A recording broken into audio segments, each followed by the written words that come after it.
Hello, sir. Hello.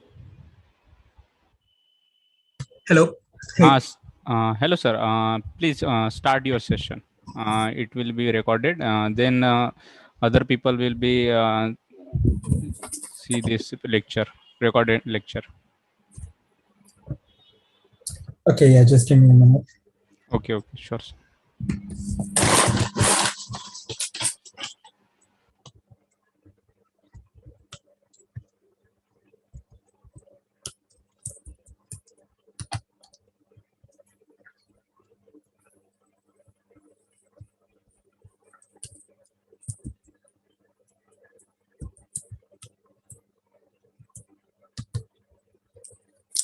Hey, can you allow the participants to unmute? Okay, sir. Sure.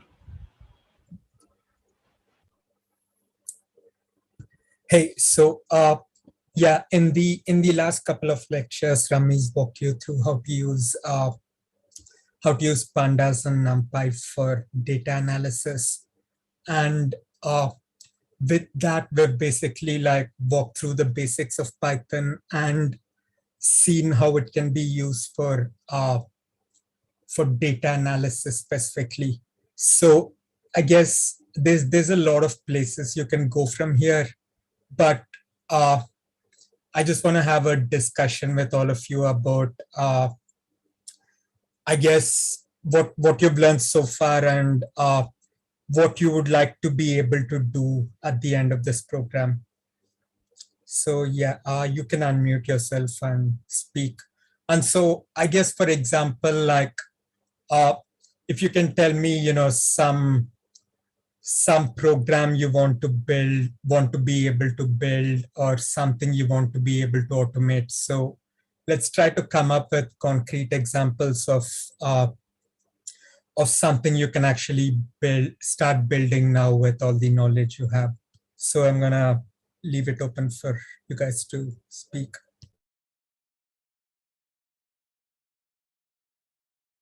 Yeah, and you can all unmute, so feel free to unmute or just type it out in the chat.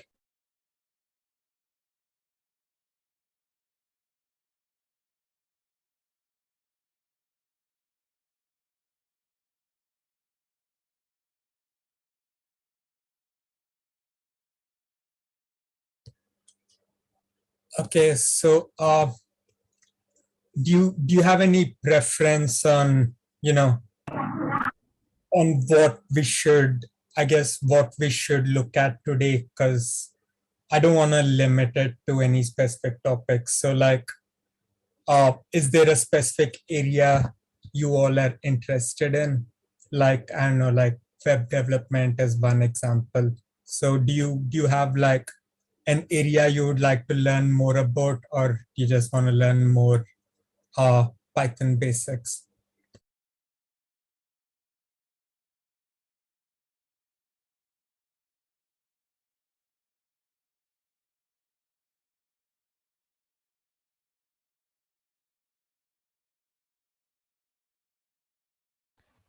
Hello, sir. Hello. How we can use this Python in data analysis or means data science? Okay. Awesome. Yes. So let's do that. Let's work through an example of that.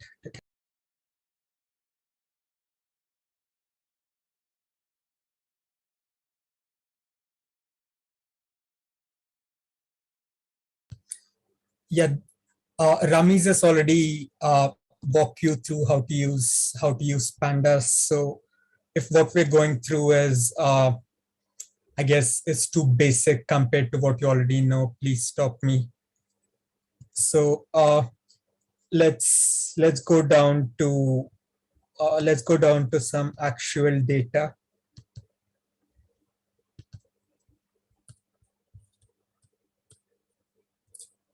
Hold on. Yeah, so just give me a minute. I'm trying to find a sheet which I've used in the past.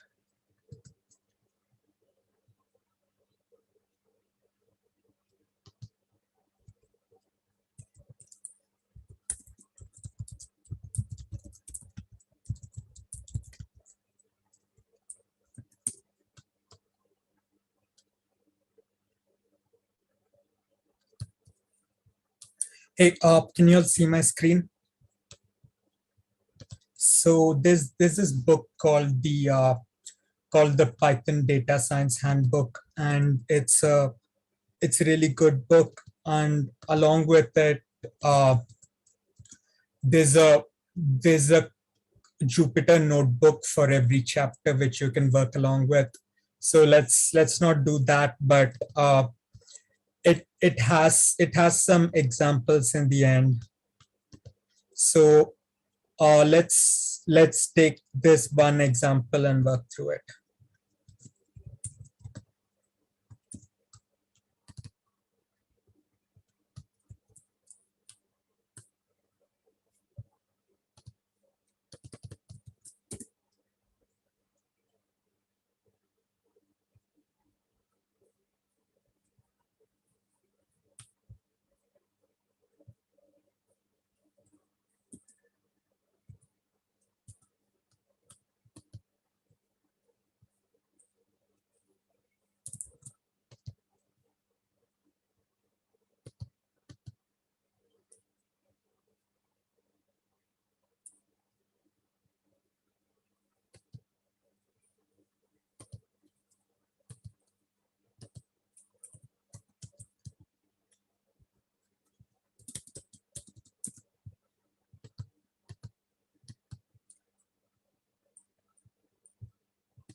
Okay, yeah, sorry about that. So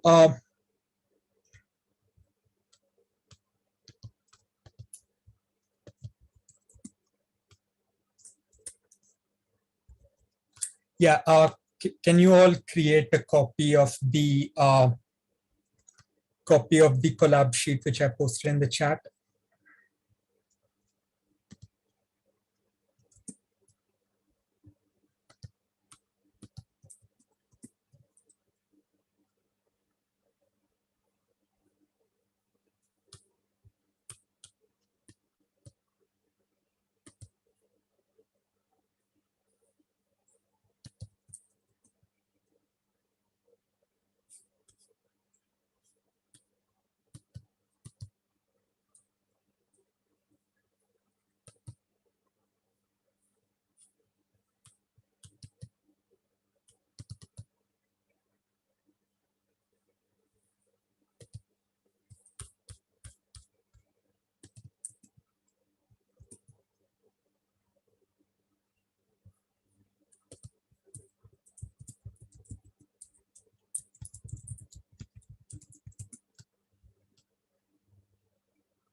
Yes. So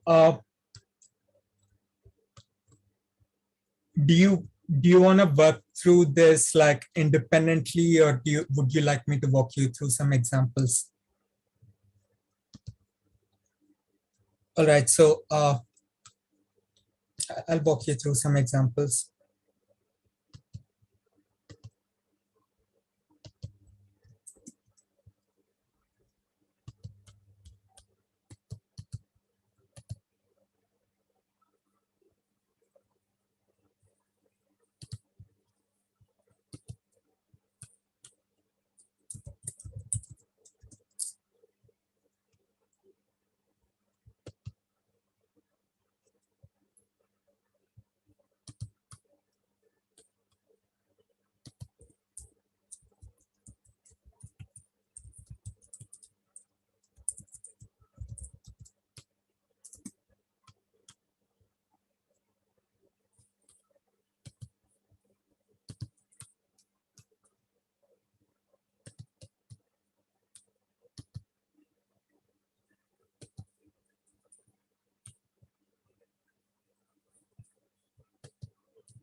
Yeah, sorry, I'm not really sure how to uh, import this directly.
Okay, so I've uploaded all of these example data into this, so you can use my copy of this if you want to avoid uploading it.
Okay, yeah.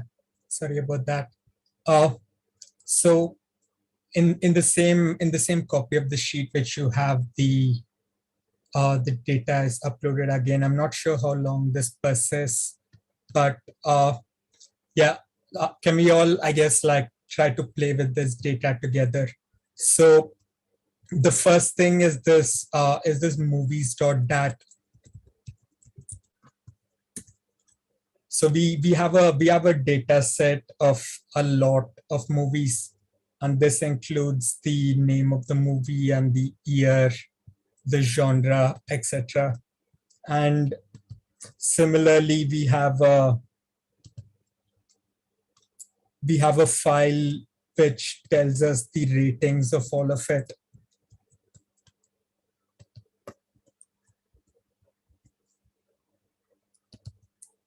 And yeah, you can use pandas to directly read them in after we fix the paths.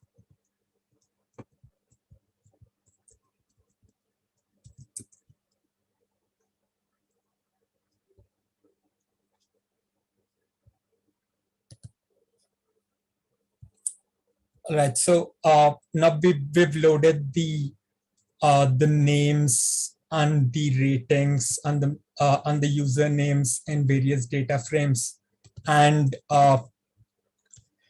and we can use the slicing notation to view a subset of that data frame. So here we're looking at the first 5 elements of the users, and and then like the first 5 elements of the ratings, etc.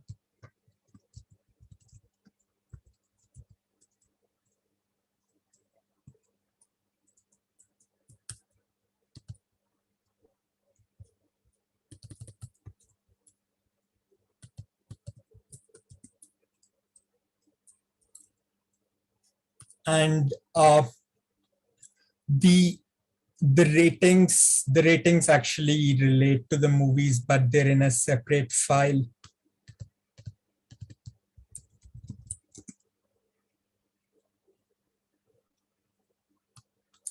So in the ratings file, it's linked by some sort of an ID. The ID here, the movie ID.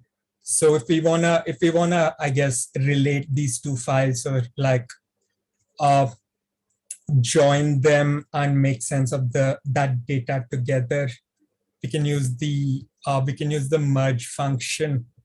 And merge has really good defaults. So by default, it just operates on the primary key of both the tables.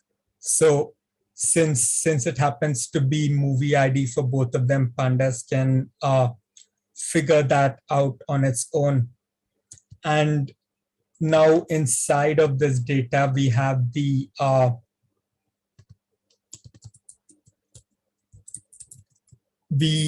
have the movies correlated with their rating.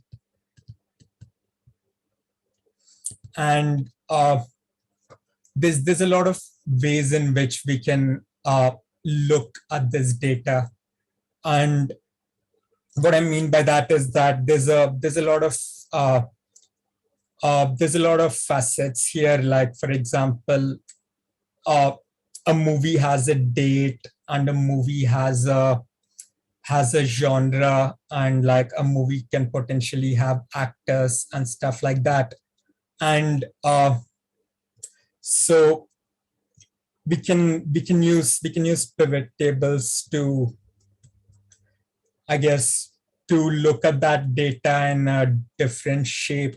So here what we're doing is we're taking the ratings table, and we are I guess we are pivoting it by gender, and we're building the mean of it. And so what that would give us is the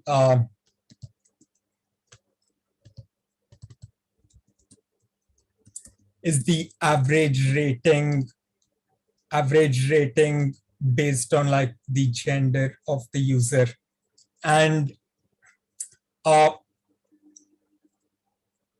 and like you know how in IMDb the rating itself is not the most important thing. Like the if a movie has like uh if a movie has like only 100 ratings and 10 stars, it's probably not as good as a movie which has only an 8 rating and a million ratings.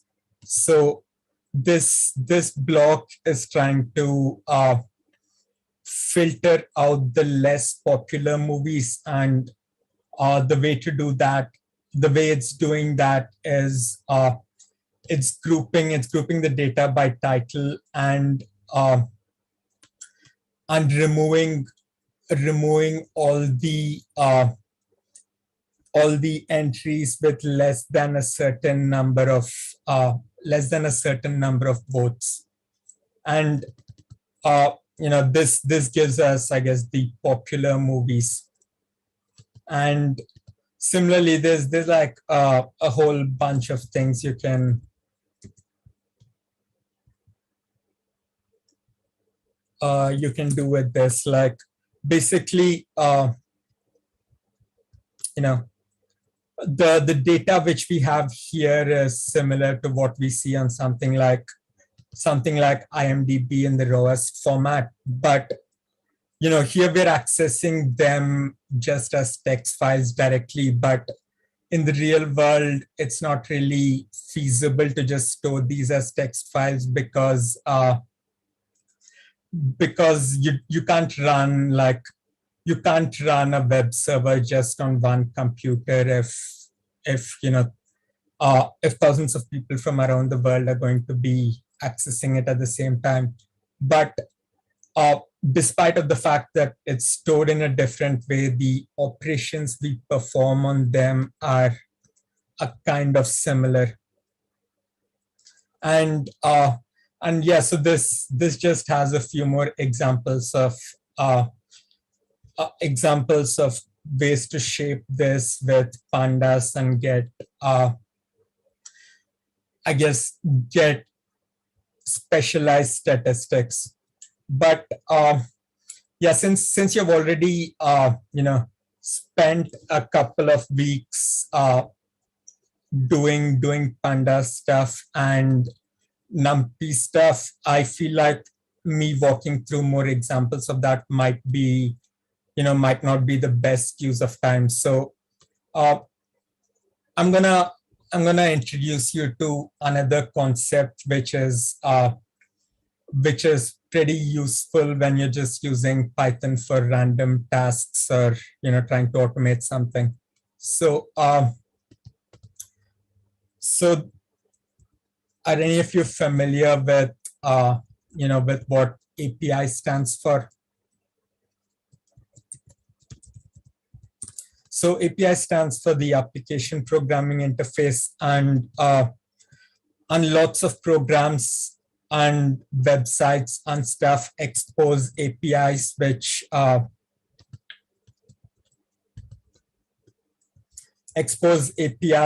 you can use for various tasks. And I guess let's walk through a couple of examples of how we can do that.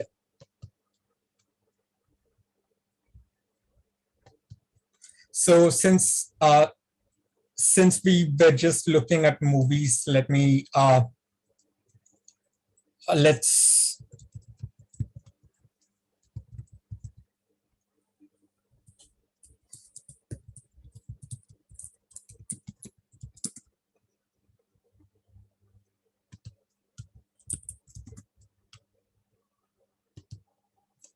right. So I think Wikipedia is a better example of that. So uh, what APIs allow you to do is to get information from various places in a machine readable format as opposed to a web page. So for example, you uh, you want to write some code which takes the name of a movie and and figures out who the director is.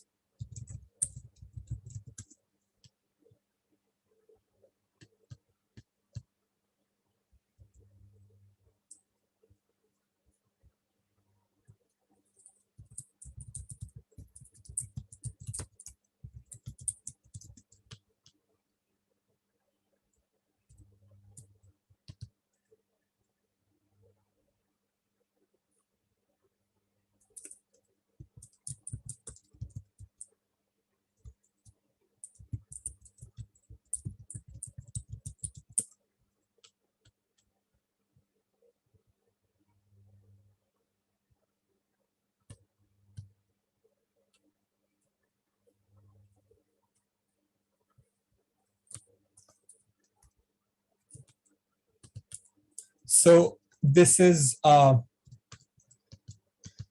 an example of one application which exposes an API key, an API. So this is called the movie DB, and uh, we can use it to programmatically to look up things like the director of a specific movie. But it turns out I need an account for that. So let me find an open example.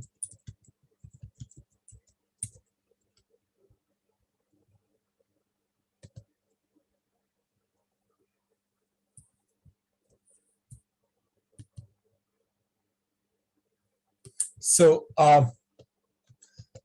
Twitter is another, another website which also exposes an API, and pretty much every web application does this. So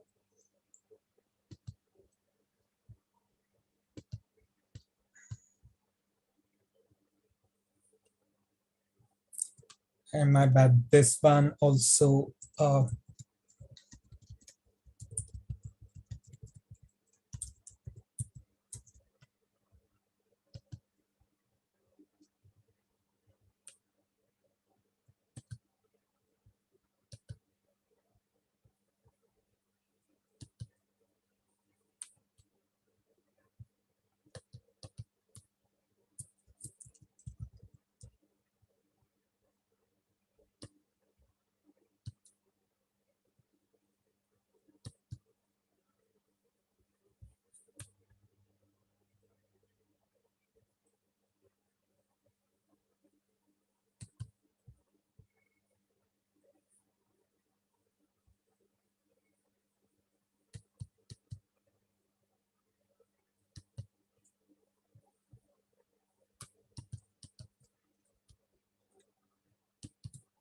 Okay, yeah, this is a much better example of uh,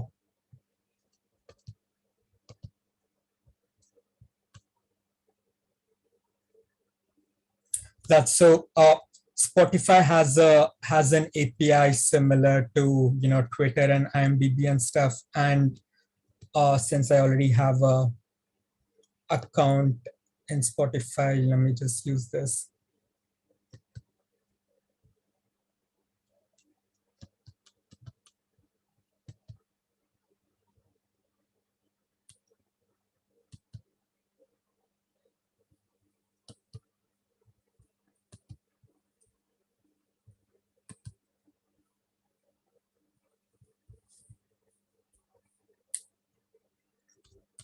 So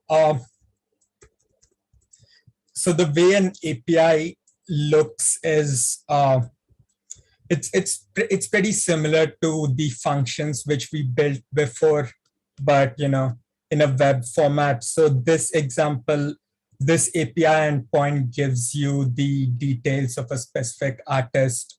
So so we can do the exact same thing in Python as well.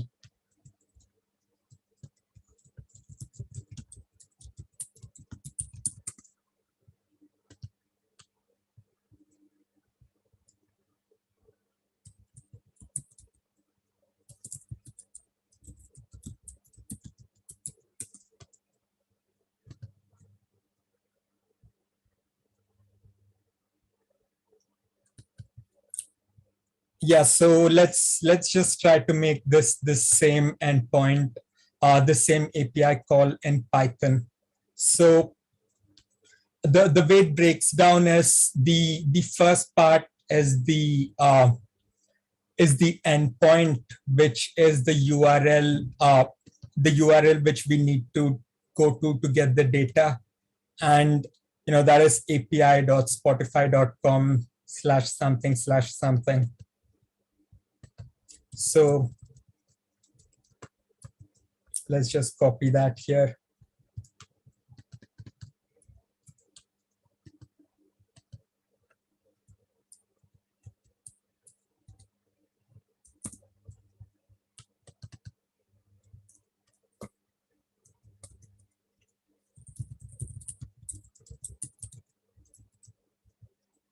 And the next part is the HTTP method, and there's a few of these, but uh, in the key difference between the two big ones, which are get and put, is how we send data to them and how much data we send to them. So when we're doing a get method, all the data which we're sending is either in the URL or the headers, and you don't need to worry about that, those details very much. But let's just call this API endpoint in Python. And there's also an authentication token, which is like the password of your program. And that's it. So that's we have all the information.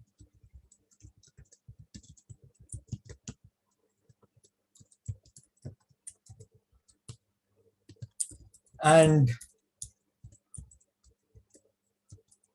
now we can make that API call in Python.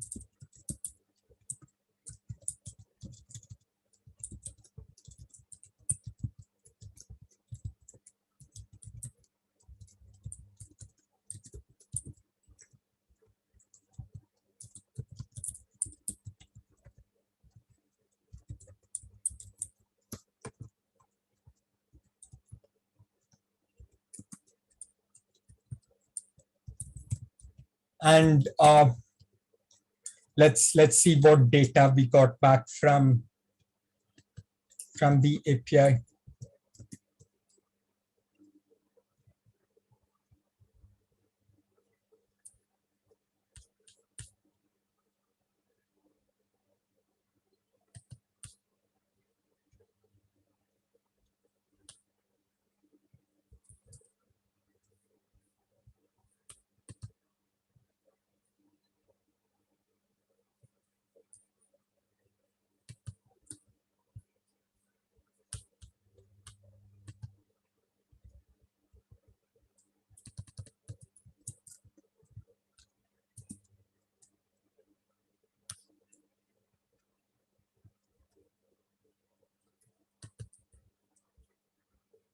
Yeah, I think I copied the token wrong.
Oh, yes.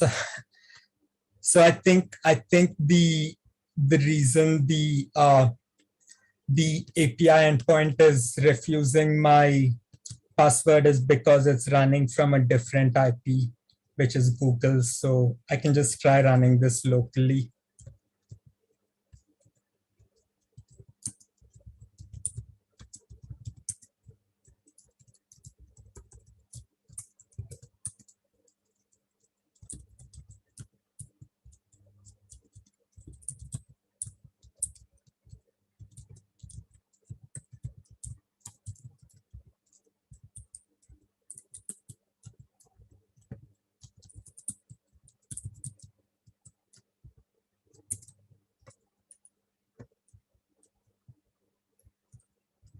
Oops.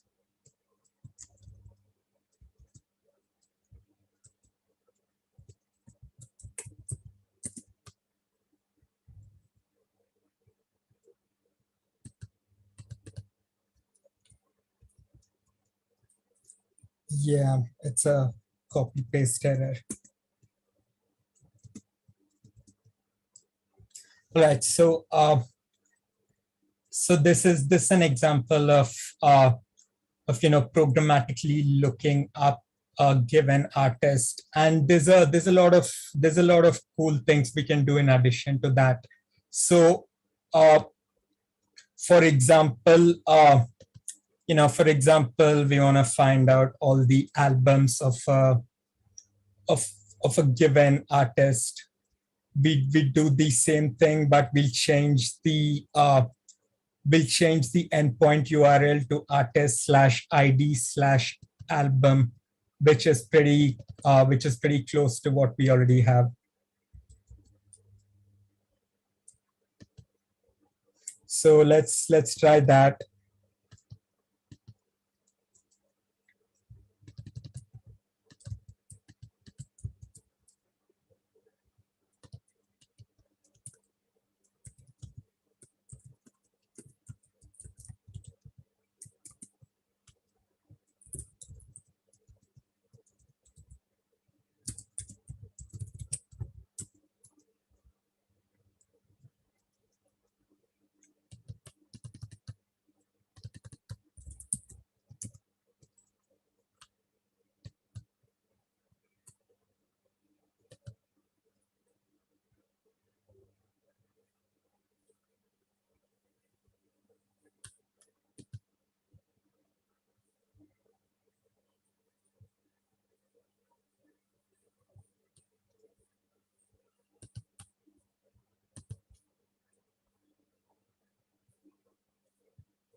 Right. Yeah. So this gives us the list of all this artists albums, and uh, the I guess the main benefit of APIs is that you can link together sort of unrelated or independent websites. So uh,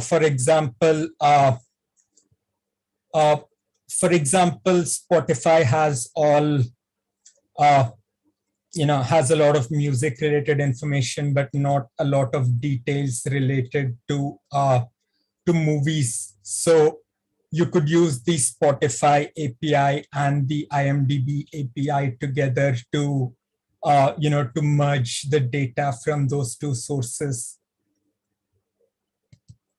And Spotify also has some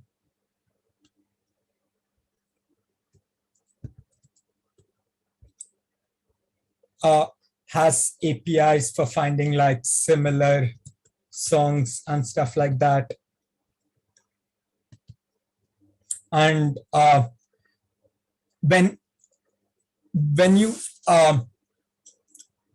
so if you've used Spotify, you're familiar that they have multiple applications. Like there's a web version of there's a version of Spotify which you can open on the website, which which looks very different from the version which you open on your phone. And uh, the way they do that is in companies like this, they're typically split into multiple teams. So uh, the people building the API use languages like Python usually, and they build this API independent of the front end or the GUI of the application. And then like the web development team makes the web front end of it, and the Android team uses the same API to make the Android app and stuff like that. So for example, if you go to Spotify and click on a particular user, you see that Spotify has filled up like a bunch of information like popular and the list of albums and stuff like that. So the way this works behind the scenes is that the website makes the API calls which we just made. So it's first hitting the artist information endpoint, which we hit, which gives us things like their their name and their photo and stuff like that. And the next endpoint is artists' albums. And so when the website hits this, it gets the list of albums which it can render on the screen.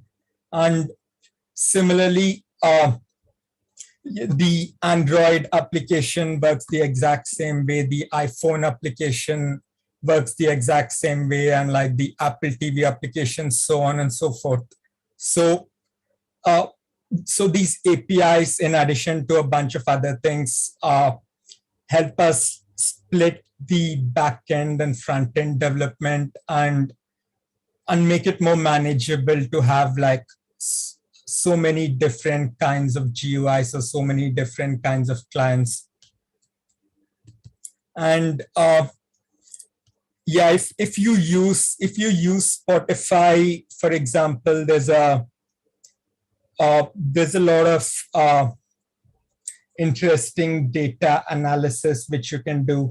So for example, you can take your favorite song and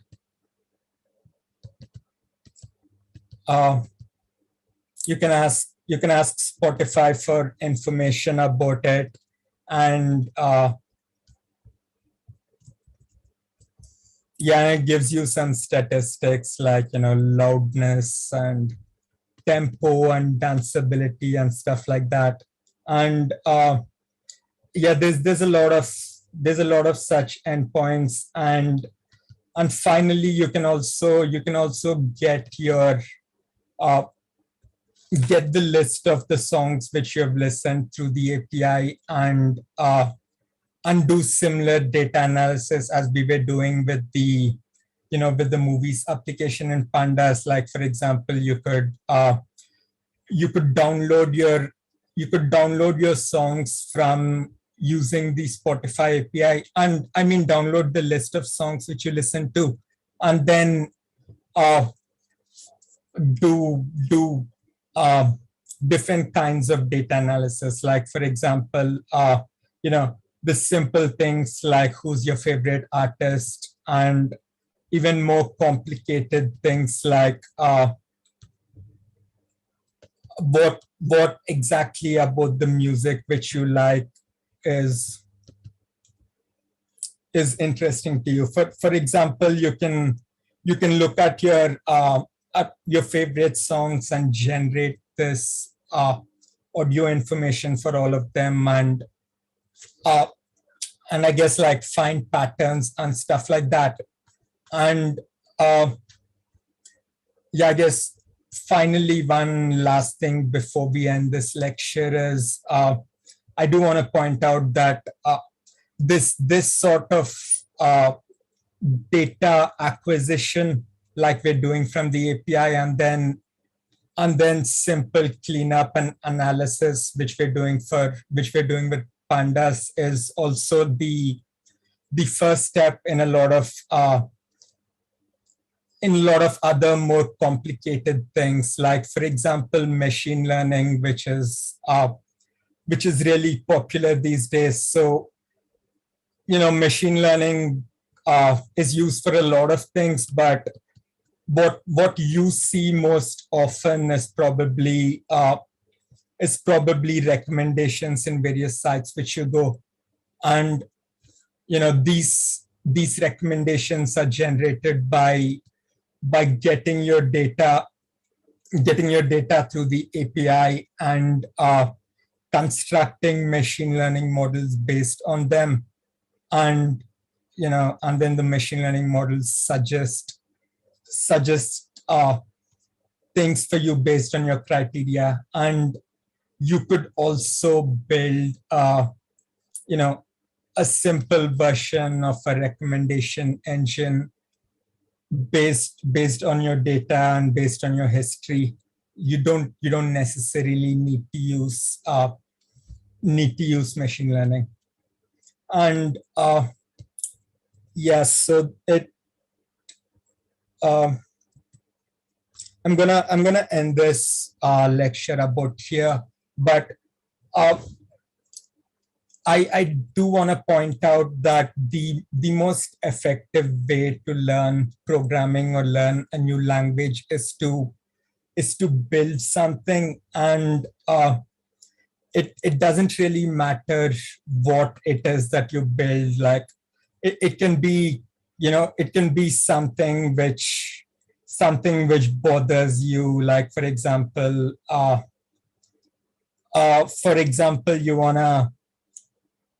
you wanna find some file which you lost in your downloads directory, which has 1,000 files, and you wanna search based on some weird criteria, or or some or something like maybe with the whole movies thing. Like for example, you could try building a movies recommendation engine, or uh, or like maybe an application which performs searches based on APIs. Like you give it a string and it uses an API to perform a search, like a very simple API driven search engine. And it doesn't really matter what you build. And there's a lot of uh, example ideas online, but just pick something and start building it from scratch. And it doesn't matter if it's not going to be useful in the end, because the process of building something from scratch and then working through all the issues you see as you're building something from scratch are very, very effective to help your learning. And yeah, they'll make your watching of the lectures and reading of the material so much more effective, and you'll actually you know feel confident to do things. And yeah, so just keep an eye out for everyday tasks which you want to automate, or stuff which you feel like which you can just tell the computer what to do instead of you doing it manually. Or if you can't come up with an idea, just look up example projects and just pick a random one and work through it. So yeah, that's pretty much it for today. And before I sign off, do either of you have any questions or clarifications?